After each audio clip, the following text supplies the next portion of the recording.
good morning. It's Thursday, March 17th, 2016. Today is St. Patrick's Day.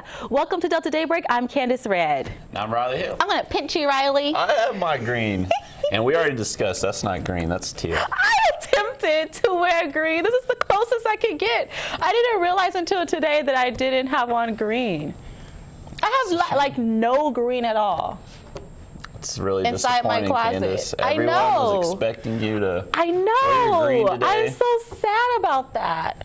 Maybe now I could find green. Feel blue. Oh, no. Maybe I could find green somewhere. Maybe in the newsroom. Maybe there's like a green hat. There's a green screen. Maybe I could just. I know. I'm gonna have to see if maybe my tie disappears when I do the I hope weather. not. You should have had like on the full green bodysuit. And just disappear. That would have been interesting. And just wear like the gloves and like a hat. That would have been pretty cool. So cool, right? Okay, so the city of Greenville is celebrating a major renovation project. Plus, we do have the latest information on the flood cleanup. But first, let's go ahead and talk about the weather. Riley, are we going to have a green sky today? What's going on? A green sky? I don't know. Something that I feel like might happen. Possibly in a Dr. Seuss book. Well, if you're referring to radar, we actually could see some green on the radar by the end of today. So that rain we were actually calling for kind of for tomorrow morning, that could be coming to us a little sooner than what we were thinking. So we do have a chance to possibly see an afternoon shower today for our St. Pat's. You can see our stationary front has lifted a little further north, and if you see, there are a few discrete cells that form along that stationary front, and that is supposed to be heading our way later this afternoon. So we actually do have the possibility to pick up a few showers by later this afternoon. No severe weather expected, but we possibly could just see a quick trace to a few hundredths of an inch of rain later today. But more on that coming up in a little bit, and I'll let you know what to expect for our weekend, because there is a little bit of a switch up in our weather pattern heading our way. Okay, thanks, Riley. So, 2 murder suspects are in jail on a $2 million bond. Police say Jerry Macon Jr. and Demetric Parnell allegedly shot and killed 44-year-old Stephen Kaysen. Well, it all happened Saturday morning at the Franklin Apartments. The apartments are located in the 300 block of West Alexander Street. Well, when police got there, they found the body of the victim. Police believe Kaysen died after getting shot 2 times. The case remains under investigation, and 3 suspects are in the Grenada County Jail after a traffic stop turns drug bust. Well, Johnny Loggins, Tamars Bledsoe, and Tachina Scott are all charged with drug trafficking. Well, an investigation by the Grenada Police Department led to the traffic stop. Police found 8 pounds of marijuana in the trunk of the car. Police later searched Loggins' house and found 32 pounds of pot, a stolen gun, and $3,500 in cash. Well, Loggins is in jail on a $270,000 bond. Bledsoe and Scott, however, are both in jail on a $50,000 bond each. A 47-year-old man is in trouble with the law after he allegedly attacked someone with a knife. Well, Aaron Blanche is facing an aggravated assault charge. Well, Grenada police say he allegedly admitted to cutting 27-year-old Carlos Conley. The victim is recovering after being treated at the hospital. Blanche was arrested from jail.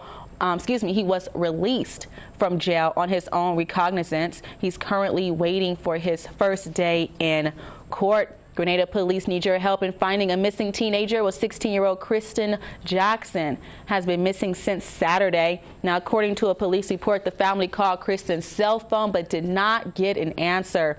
He's described as a 6 feet tall black male, weighing around 300 pounds. If you have any information on his whereabouts, definitely call the Grenada Police Department. And keeping our eye on the flood waters. The Delta is still cleaning up after heavy rainfall flooded several streets and homes. And as Riley Hill reports, there are a few health tips you should know before you walk inside of your wet house.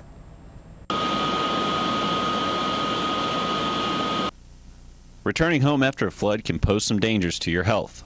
Mold will be present, and it is important you eliminate all mold in your home. First question most residents ask is, what can I save and what should I toss? Any porous substance like paper, carpet, or wood should be decontaminated and thrown out. So you need to really make sure that your house is dried. and treated with the antimicrobial so that we don't have those problems in June and July and you're not calling me back. Glass, paper, and metal materials can be kept but should be cleaned and disinfected. After those materials are removed, you can begin the process of cleaning the home. Before disinfecting the area, make sure to clean and remove as much of the mold as possible with a non-ammonia soap or detergent. Bleach should then be used in abundance to disinfect the home. Make sure to wear gloves and a mask during all processes of the cleanup. Even though your home may pass an eye test, big jobs should be handled by a professional. We have moisture meters and hydrometers, and we take readings to see if something is dry, your inner walls, your studs. You don't want to remove your sheetrock and the next day put it back. You want to make sure everything's dry properly so that you don't have problems in the near future. 350 cleaning kits were distributed yesterday in Washington County. Emergency response vehicles will be visiting the affected areas over the next couple of days to hand out more supplies. For WXVT or Delta News, I'm Riley Hale. Washington County residents are still trying to protect their homes from the flood, and as Melanie Dodson reports, some residents are counting on the help from city officials.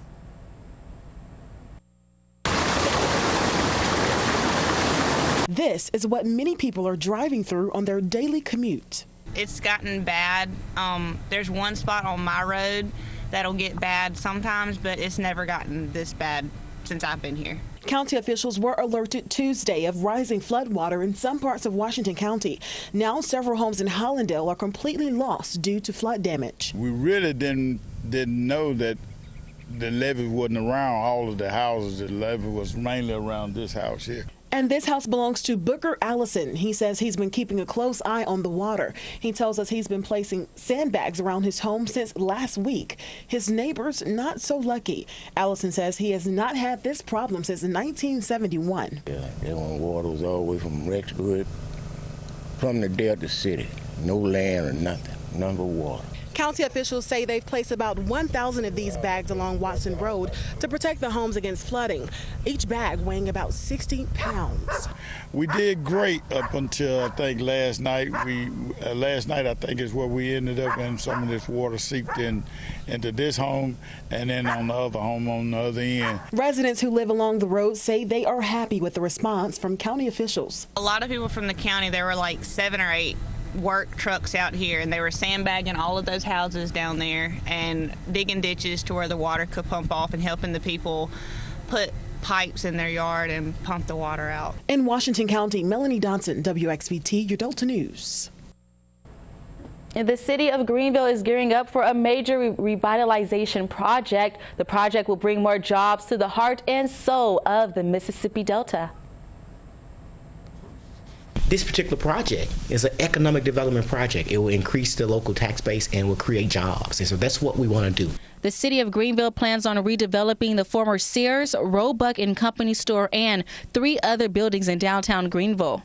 The $9.1 million project is being funded in part by the federal and Mississippi New Markets tax credit allocation. Will Coppage is the project manager for Washington County Economic Alliance. Hopefully it will bolster economic growth downtown, and we will see a positive flow of attitude also downtown and with development. And we are doing this to help recrown Greenville as the queen of the Mississippi. Greenville Mayor Eric Simmons says the project will create more than 100 jobs. What we want to do for the next 4 years of this administration, we want to welcome and invite every business, not just in the Mississippi Delta, but in Northeast Mississippi and the Gulf Coast, come downtown Greenville as a place to have your business. The renovations will be complete in July of 2017. Residents here in Greenville can expect a new boutique hotel, as well as restaurants and several new retail spaces. In downtown Greenville, I'm Candace Redd for WXVT News. Well, an event to celebrate the redevelopment project is planned for March 24th. And today in history, on March 17th, this is back in 1762, well, the first St. Patrick's Day parade is held in New York City. Well, St. Patrick was born in the late 4th century. He was one of the most successful Christian missionaries in history. Now, Patrick began his mission to Ireland in 432.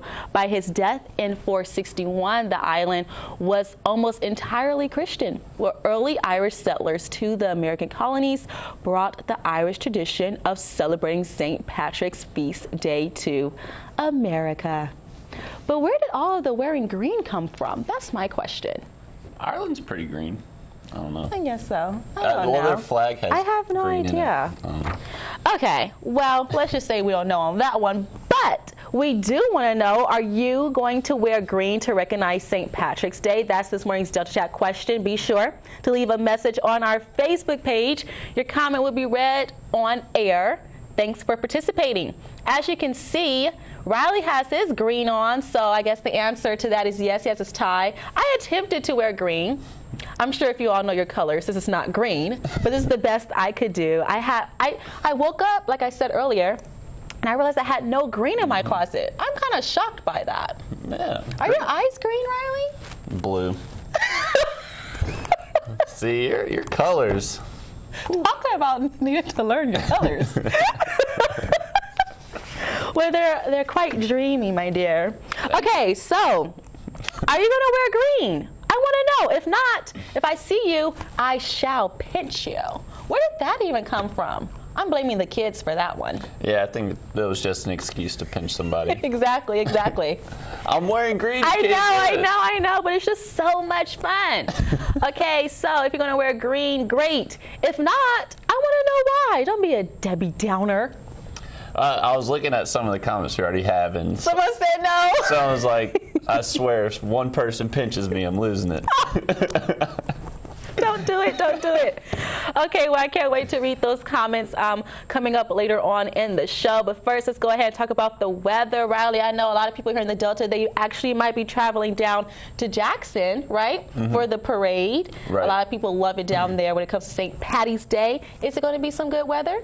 Actually, if you go further south, the rain chances do go up a little bit. We have what's called a stationary front kind of sitting along the Gulf Coast that's stirring up some showers and could be bringing us the wet weather by later this afternoon. Okay. But temperatures this morning are a little bit cooler than what they were yesterday, actually down into the lower 50s up in Cleveland. Now, our dew point's staying fairly dry right now, so that's keeping the dry weather here in the Delta for right now, but we do have a little bit of wetter weather heading our way by later this afternoon into tonight. Now, not going to be a whole lot of rain by any means, just could pick up a trace to a few hundredths of an inch. And then we do keep those rain possibilities into our Thursday night, Friday morning. But another warm day across the area, so that will be good. And most of our days should stay dry, but more on your weather coming up after the break. All right, thanks, Riley. And ahead on Delta Daybreak, we have your top health news stories. You do not want to miss it. We'll be right back.